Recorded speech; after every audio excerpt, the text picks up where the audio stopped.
Bonjour à tous et bienvenue sur notre chaîne.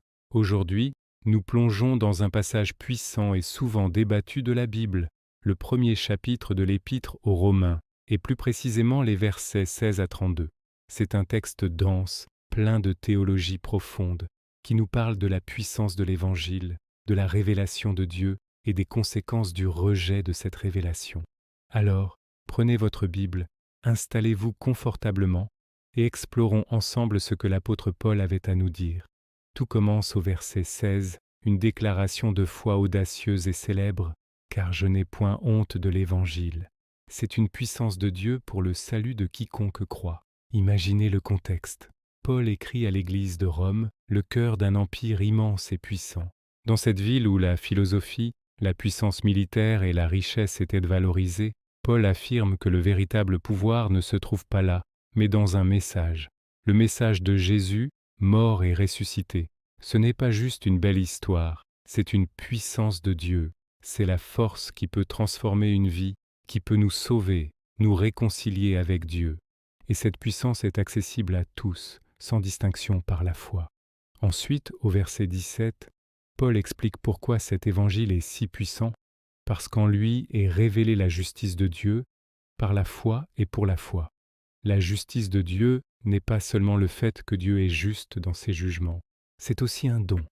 C'est la justice que Dieu nous donne, qu'il nous crédite, lorsque nous mettons notre foi en Jésus. Nous ne pouvons pas devenir justes par nos propres efforts. C'est un cadeau reçu par la foi, du début à la fin. C'est une relation vivante, qui grandit de la foi à la foi. Maintenant, le ton change. À partir du verset 18, Paul décrit l'autre face de la médaille. Si l'Évangile révèle la justice de Dieu, le rejet de Dieu révèle sa colère. La colère de Dieu se révèle du ciel contre toute impiété et toute injustice des hommes qui retiennent injustement la vérité captive. Qu'est-ce que cela signifie? Paul va développer. Il explique que personne n'a d'excuse pour ne pas connaître Dieu. Au verset 19 et 20, il nous dit que Dieu s'est rendu évident à toute l'humanité.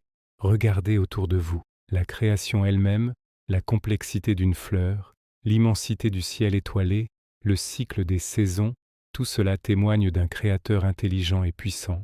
Paul dit que les perfections invisibles de Dieu, sa puissance éternelle et sa divinité, se voient comme à l'œil depuis la création du monde, quand on les considère dans ses ouvrages. La nature est comme un livre ouvert qui nous parle de son auteur. Donc ignorer Dieu n'est pas un manque de preuves, mais un choix délibéré. Et que se passe-t-il lorsque l'humanité fait ce choix? Les versets 21 à 23 décrivent une spirale descendante. Au lieu de glorifier Dieu et de lui être reconnaissants, les gens se sont perdus dans leur propre raisonnement. Leurs cœurs, autrefois capables de comprendre, se sont obscurcis. Se croyant sages, ils sont devenus fous. Ils ont échangé la gloire du Dieu éternel contre des idoles, des images d'hommes, d'oiseaux, d'animaux. L'idolâtrie, c'est remplacer Dieu par quelque chose de créé, c'est adorer la créature plutôt que le Créateur. À partir du verset 24, Paul utilise une expression qui revient 3 fois. C'est pourquoi Dieu les a livrés. C'est une conséquence directe du rejet de Dieu. Quand l'humanité s'obstine à suivre son propre chemin, Dieu, dans un acte de jugement passif, la laisse aller. Il retire sa main protectrice et permet aux conséquences naturelles du péché de se manifester. La première étape de cet abandon, c'est l'impureté morale. La deuxième, décrite au verset 26, concerne l'abandon aux passions déshonorantes. Paul parle ici de la confusion des relations naturelles, un symptôme, selon lui, d'un désordre spirituel plus profond, le rejet de l'ordre créé par Dieu. Enfin, la troisième étape, au verset 28, comme ils ne se sont pas souciés de connaître Dieu, Dieu les a livrés à leur sens réprouvé, pour commettre des choses indignes. Le sens réprouvé, c'est une mentalité corrompue, une conscience qui ne sait plus distinguer le bien du mal. Et Paul termine le chapitre par une longue liste de péchés qui découlent de cette mentalité. L'injustice, la méchanceté, la cupidité, la jalousie, le meurtre, la querelle, la ruse, la médisance et bien d'autres. Cette liste n'est pas juste un catalogue de mauvaises actions, c'est le portrait d'une société qui a perdu sa boussole morale parce qu'elle a perdu Dieu. Le verset final est glaçant. Non seulement ils font ces choses, mais ils approuvent ceux qui les font. Alors, que retenir de tout cela? Ce passage n'est pas là pour pointer du doigt ou juger les autres. En fait, au début du chapitre 2, Paul va dire « Toi qui juges, tu es inexcusable ». Romains 1 est un miroir.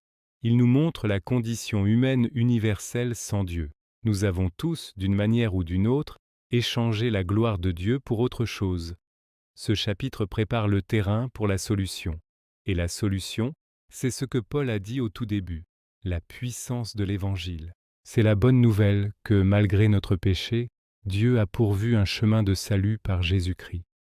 Ce texte nous invite à l'humilité, à reconnaître notre besoin de Dieu et à nous émerveiller de sa grâce. Il nous rappelle que la création témoigne de lui et nous invite à lever les yeux vers le Créateur plutôt que de nous perdre dans la créature. Merci d'avoir exploré ce passage avec nous. C'est un texte riche et stimulant. N'hésitez pas à partager vos réflexions dans les commentaires. Si cette vidéo vous a éclairé, pensez à la liker et à vous abonner pour ne pas manquer nos prochaines études. À très bientôt.